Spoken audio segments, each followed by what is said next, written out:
जी हाँ दोस्तों, स्वागत है आपका इस YouTube चैनल पे जिसका नाम है विकास मैथ्स। और मैं विकास अग्रवाल आपका स्वागत करता हूँ इस YouTube चैनल पे।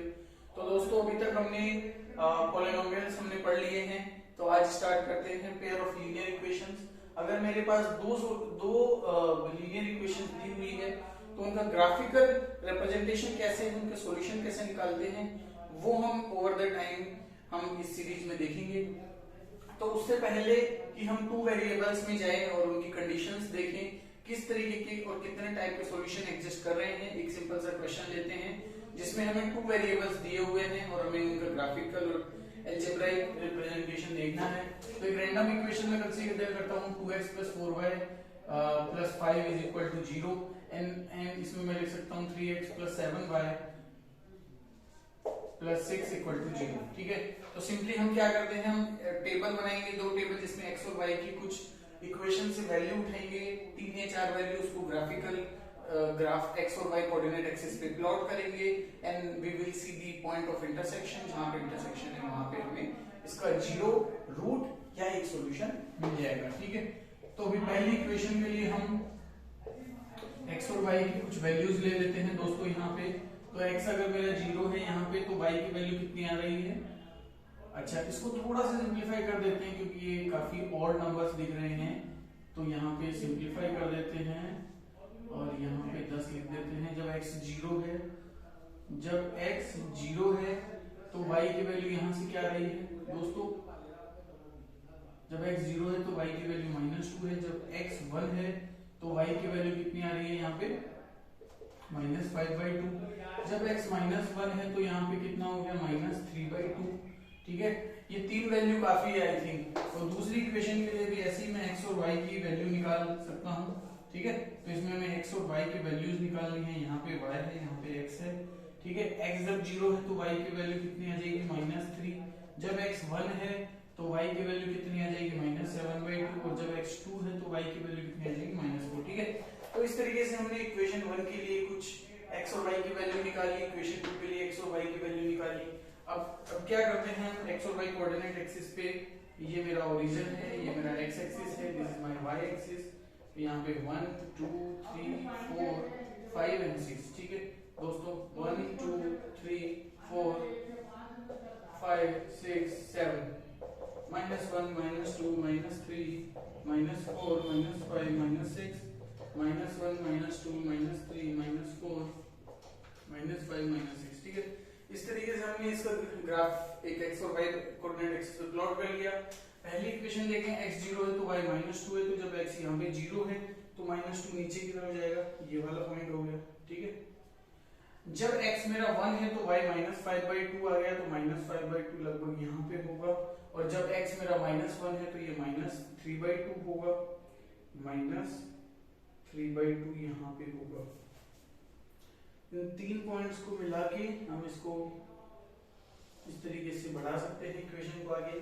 तो ये मेरी फर्स्ट इक्वेशन का ग्राफ होगा। सेकंड इक्वेशन का ग्राफ इसी तरीके से हम निकाल सकते हैं। ठीक है दोस्तों, x 0 है तो y कितना है -3 है, ये पॉइंट आ जाएगा। x जब 1 है तो -7/2 है, ये यहाँ पे आएगा। और जब x 2 है तो ये -4 है, तो जब ये x 2 है तो ये -4 आ जाएगा।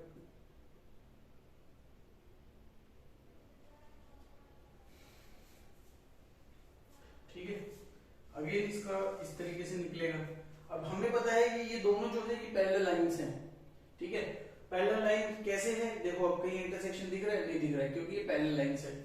एक और कंडीशन होती है कि जब दोनों कोफिशिएंट का रेशियो 2/1 = 4/2 है तो ये हमेशा लाइन पैरेलल होगी। इसका मतलब दोस्तों a1/a2 = if b1/b2 है तो ये लाइन मेरी पैरेलल लाइन होगी और पैरेलल लाइंस के कोई भी सॉल्यूशन एग्जिस्ट नहीं करेंगे।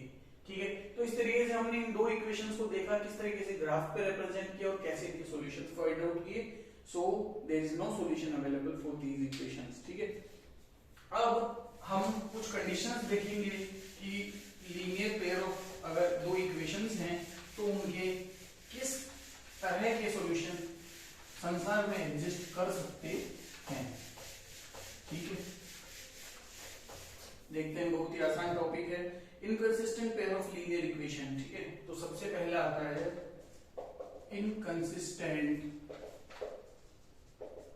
Pair of linear equation. तो इनकंसिस्टेंट का मतलब है अगर दो लीनियर इक्वेशन के कोई भी सॉल्यूशन इस संसार में एग्जिस्ट नहीं कर रहे हैं, इसका मतलब वो दोनों लाइनें पैरेलल लाइंस हैं, तो उस केस में हम इन्हें बोलेंगे inconsistent pair of linear equations. ठीक है, तो पैरेलल लाइंस की हमने एग्जांपल अभी देखी 2x + 4y + 12 = 0 and again 4x + 8y + 24 = 0।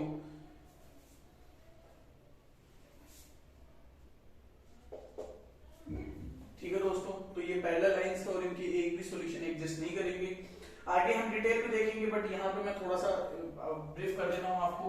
जब भी a1/a2 मतलब 2/4 इक्वल टू b1/b2 मतलब 4/8 अगर ये इक्वल हैं तो ये लाइंस पैरेलल लाइंस होगी, और इस केस में इनके सॉल्यूशन जो होंगे वो inconsistent pair of linear equation होंगे। दोनों लाइनों की इक्वेशंस को हम बोलेंगे inconsistent pair of linear equation. Inconsistent pair of linear equation, इसका मतलब ये है there is no solution available for these two lines. ठीक है, दूसरा है consistent pair of linear equation. Consistent pair of linear equation, इसका मतलब है कि कोई ना कोई सॉल्यूशन एग्जिस्ट करेगा और कंसिस्टेंट पेयर है, तो इसका मतलब ये भी है कि इन इक्वेशंस का जो दो लीनियर इक्वेशन वो आपस में बाइसेक्ट करेगी, कहीं ना कहीं ग्राफ पे एक दूसरे को काटेंगे। ठीक है, क्लियर है क्या? देखते हैं 2x + 3y = 7 और 4x + 9y = 12। ठीक है, अगर इन दोनों इक्वेशंस को ग्राफ में बनाते हैं तो ये कहीं ना कहीं ग्राफ x और y कोऑर्डिनेट एक्सिस पे कट करती हैं। x और y की किसी एक स्पेसिफिक वैल्यू के लिए there would be a common solution, इसीलिए इसको बोलेंगे consistent pair of linear equation. और इस तरीके की इक्वेशंस के लिए यूनिक सॉल्यूशन एग्जिस्ट करेगा। क्या करेगा? Unique solution will exist. ठीक है बच्चों, यहाँ तक क्लियर है? अब आगे हम देखेंगे डिपेंडेंट पेयर ऑफ वेरिएबल्स। ये क्या है? काफी मजेदार होने वाला है ये सेशन। थर्ड हम देखते हैं dependent pair of linear equation in two variable. Dependent pair of linear equation, इसमें क्या होता है? तो इसमें क्या होगा दोस्तों, ये जो लाइंस होंगी 2x + 4y + 12 = 0, 4x + 8y + 24 = 0। अब दोस्तों अगर हम इन दोनों इक्वेशंस को गौर करें तो पहली इक्वेशंस को अगर मैं 2 से मल्टीप्लाई कर देता हूं तो एग्जैक्टली सेकंड इक्वेशन मिल जाएगी। इसका मतलब अगर किसी इक्वेशन को एग्जैक्टली किसी एक फैक्टर से मल्टीप्लाई करने पर सेकंड इक्वेशन अचीव कर पा रहे हैं तो वो इक्वेशन कोइंसिडेंट इक्वेशन होगी। उनकी ग्राफ जो है वो एक दूसरे पे कोइंसिडेंट करेंगे। ठीक है, इसका मतलब हर एक पॉइंट पे इनका सॉल्यूशन होगा क्योंकि एक दूसरे के ऊपर ग्राफ सुपर इंपोज्ड है। करेक्ट? आप इसको बना के देखना, जैसा मैंने मेथड बताया आपको इसी तरीके से आप प्लॉट करके देखना। तो इस तरीके से हम देख सकते हैं हर जगह पे सॉल्यूशन है, इसलिए इनके हम बोलेंगे there exist infinite number of solutions. ठीक है, इनफाइनाइट सॉल्यूशन एग्जिस्ट करेंगे इस तरीके की इक्वेशंस के लिए। ठीक है, तो अब समराइज करते हैं। 3 तरीके की कंडीशन हमने देखी, एक तो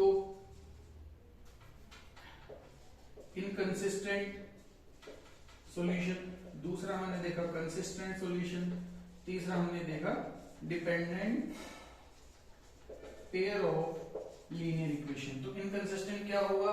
जब उनके लिए नो सॉल्यूशन अवेलेबल। इसका मतलब ये लाइंस कौन सी होगी? Parallel lines.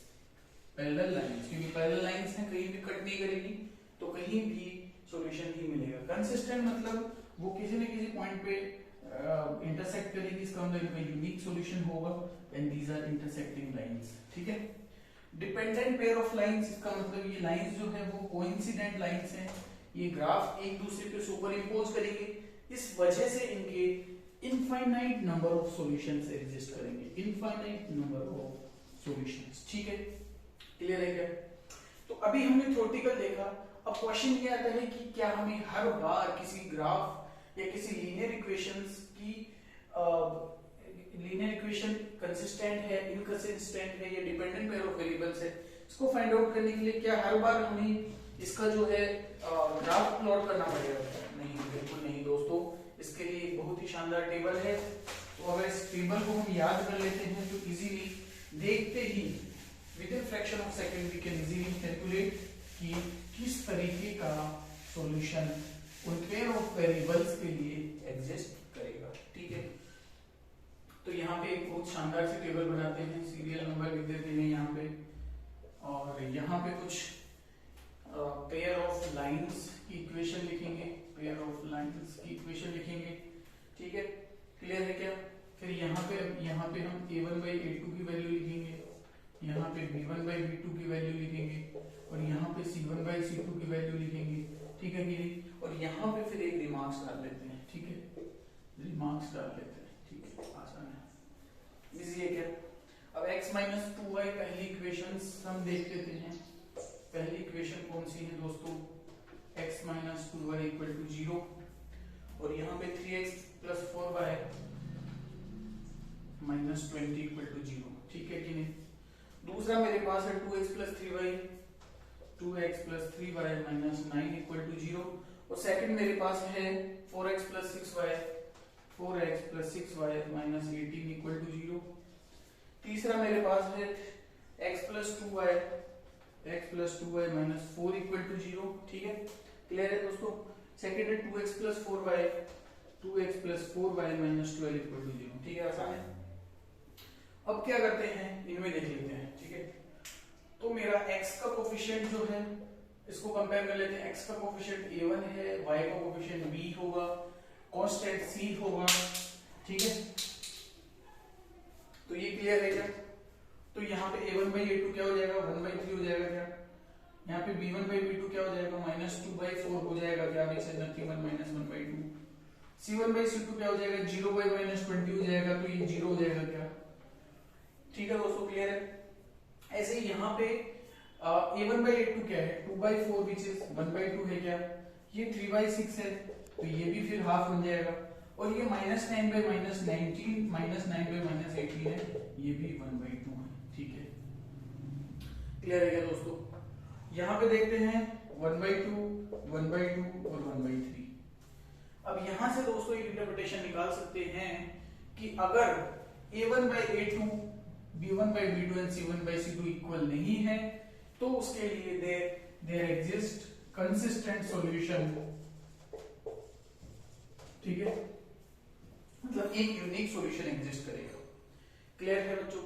इजीली हम किसी भी इक्वेशन के लिए a1/a2 निकालेंगे, b1/b2 निकालेंगे, c1/c2 निकालेंगे, और देखेंगे अगर वो इक्वल नहीं है तो इजीली हम कह सकते हैं कि these are consistent pair of linear equations, इनकी यूनिक सॉल्यूशन एग्जिस्ट करेंगे। ठीक है, क्लियर है क्या? दूसरा यहाँ पे देखते हैं a1/a2, b1/b2, c1/c2 बराबर है। इसका मतलब हम यहाँ पे क्या होगा? यहाँ पे क्या होगा? कोइंसिडेंट लाइन की इक्वेशन से infinite number of solution exist करेंगे, तो डिपेंडेंट पेयर ऑफ वेरिएबल्स हो गए, एक दूसरे पे डिपेंडेंट है, इसलिए हमें इसको infinite number of solution exist करेंगे। ठीक है, तीसरा देखते हैं a1/a2, b1/b2 तो बराबर है, बट ये c1/c2 के बराबर नहीं है। इस केस में मैंने पहले भी बताया कि दोनों लाइंस पैरेलल लाइंस होगी, और पैरेलल लाइंस के केस में these are called inconsistent solutions. इसका मतलब इसका कोई भी सॉल्यूशन एग्जिस्ट नहीं करेगा पैरेलल लाइन के केस में। और यहाँ पे अगर हम बात करें तो इनकंसिस्टेंट सॉल्यूशन है, नो सॉल्यूशन अवेलेबल। क्लियर है क्या दोस्तों? तो यहाँ पे अगर हमें किसी दो लीनियर इक्वेशन हमें दी हुई है और हमें सॉल्यूशन निकालना है, कंसिस्टेंट है, इनकंसिस्टेंट है, डिपेंडेंट पेयर ऑफ वेरिएबल है, इनफाइनाइट सॉल्यूशन है, ये यूनिक सॉल्यूशन है, तो इजीली हम a1/a2, b1/b2 और c1/c2 निकाल के इजीली कैलकुलेट कर सकते हैं। This is really very important, ये बिल्कुल बाय हार्ट याद करना है दोस्तों। ठीक है, क्लियर है? Very good. तो अगेन आई थिंक ये क्लियर है, नोट डाउन कर लो इसको। एक एग्जांपल और लेंगे इसके ऊपर ताकि थोड़ी सी क्लैरिटी और लगेगी हमें, उसके बाद हम आगे बढ़ेंगे। ठीक है, क्लियर है यहाँ तक? Very nice. अभी हम देख रहे हैं, अभी एक क्वेश्चन आपके लिए है, आपको चेक करके बताना है कि क्या ये दो पेयर ऑफ इक्वेशंस जो मैं यहाँ पे लिखने वाला हूँ ये कंसिस्टेंट है या नहीं है। तो इक्वेशन है x + 3y = 6, सेकंड इक्वेशन है 2x minus 3y, 2x minus 3y equal to 12। ठीक है, क्लियर है क्या? तो कैसे निकालेंगे इनका a1/a2 इक्वल a1/a2 क्या है 1/2। इसी तरीके से b1/b2 कितना है 3y minus 3 which is -1। c1/c2 कितना आ रहा है 6/12 इज इक्वल टू 1/2। क्लियर है क्या? a1/a2 इक्वल टू b1/b2 है क्या? नहीं है, इसका मतलब पैरेलल नहीं है। a1/a2 b1/b2 c1/c2 तीनों बराबर है क्या? नहीं है, इनकंसिस्टेंट भी नहीं है। इसका मतलब ये कंसिस्टेंट पेयर ऑफ सॉल्यूशन है विद यूनिक सॉल्यूशन अवेलेबल। ठीक है, आगे हम देखेंगे इसको कैसे सॉल्व करना है। एग्जैक्टली हम x और y की सॉल्यूशन निकालेंगे, वैल्यूज निकालेंगे जहां पे इनका there would be a common solution. ठीक है, यहां तक क्लियर है? आगे बढ़ते हैं दोस्तों। अब इन अलजेब्राइक इक्वेशंस को सॉल्व कैसे करना है ये काफी इंपॉर्टेंट है। ठीक है, अलजेब्राइक इक्वेशन को सॉल्व कैसे करना है एक मेथड आज देखेंगे हम, और बाकी दो मेथड हम आगे के सेशंस में देखेंगे, क्योंकि वीडियो काफी बड़ा हो जाता है, हम इसको शॉर्ट रखना है ताकि आसान रहे समझने में। तो पहला है सब्स्टिट्यूशन मेथड। सब्स्टिट्यूशन मेथड, इसमें क्या करने वाले हैं थोड़ा सा मैं समझाता हूं। सब्स्टिट्यूशन का मतलब होता है कि एक वेरिएबल को दूसरे वेरिएबल में डाल देना, सिंपल सी बात है। सपोज एक एग्जांपल में दिया हुआ है 7x माइनस में 15y इक्वल टू 2 और 3x plus 12y is equal to 10। ठीक है, ये दिया हुआ है। सब्स्टिट्यूशन में क्या करेंगे, पहले इक्वेशन से हम y की वैल्यू x के टर्म्स में निकालेंगे, उसके बाद उस y की वैल्यू को दूसरी इक्वेशन में डाल देंगे। होगा क्या कि हम दूसरी इक्वेशन को सिंगल वेरिएबल में कन्वर्ट कर रहे हैं, जिससे हमें इजीली एक वैल्यू मिल जाए। उसके बाद जैसे मुझे y की वैल्यू मिलेगी मैं दूसरे इक्वेशन में डाल दूंगा, मुझे x की वैल्यू मिल जाएगी। कैसे करते हैं देखते हैं। पहली इक्वेशन है 7x minus 15y is equal to 2 है। यहाँ पे y क्या आ जाएगा दोस्तों 7x माइनस 2/15। ठीक है, क्लियर है? इस y को मैं दूसरी इक्वेशन में डाल दूंगा, तो यहाँ पे क्या आ जाएगा 3x प्लस 12 मल्टीप्लाई में 7x माइनस में 2 divided by 15 is equal to 10। ठीक है, क्लियर है? 3 से कट जाएगा, यहाँ पे 3, यहाँ पे 4 आ जाएगा और यहाँ पे 5 आ जाएगा। ठीक है, क्लियर है? पूरी इक्वेशन को 5 से मल्टीप्लाई कर देते हैं 15x, ताकि नीचे वाला जो डिनोमिनेटर ये हट जाए। So this is 15x plus में 4 into 7x minus 2 is equal to 50। 5 से मल्टीप्लाई कर दिया। ठीक है, 7 चौक 28, 28 और 15 43x minus 8 is equal to 50। तो 8 को उधर ले जाएंगे, ये बन जाएगा 58। तो दोस्तों यहाँ से x आ गया 58/43। क्लियर है क्या? यूनिक सॉल्यूशन मिला या नहीं मिला? बिल्कुल मिल गया। ये अलग बात है, इंटीजर नहीं है तो हमें इंटीजर मिल सकते हैं, नॉन इंटीजर मिल सकते हैं, रैशनल नंबर मिल सकते हैं, इरेशनल नंबर मिल सकते हैं, होल नंबर मिल सकता है, नेचुरल नंबर मिल सकता है। ठीक है, तो इसी तरीके से हम x की वैल्यू को यहाँ पे रख देंगे तो हमें y की वैल्यू मिल जाएगी इजीली। ठीक है दोस्तों, क्लियर है क्या? तो ये था सब्स्टिट्यूशन मेथड। आपको इस पे ज्यादा से ज्यादा क्वेश्चंस लगाने हैं, और आगे के चैप्टर्स में हम और भी सॉल्यूशंस देखेंगे, क्रॉस मल्टीप्लिकेशन मेथड देखेंगे, एलिमिनेशन मेथड देखेंगे, और सबसे इंपॉर्टेंट और सबसे इजीली जो है वो हम यूज करेंगे आगे के क्लासेस में 11th 12th और आगे IIT JEE की जब तैयारी करेंगे, सब्स्टिट्यूशन और elimination method. Very easy to use. आगे के सेशन में और क्वेश्चंस करेंगे। So thanks for watching the video, और इसी तरीके से आप देखते रहिए वीडियो, और हम इसी तरीके से कंटिन्यू करते रहेंगे सेशंस को। ठीक है, थैंक यू।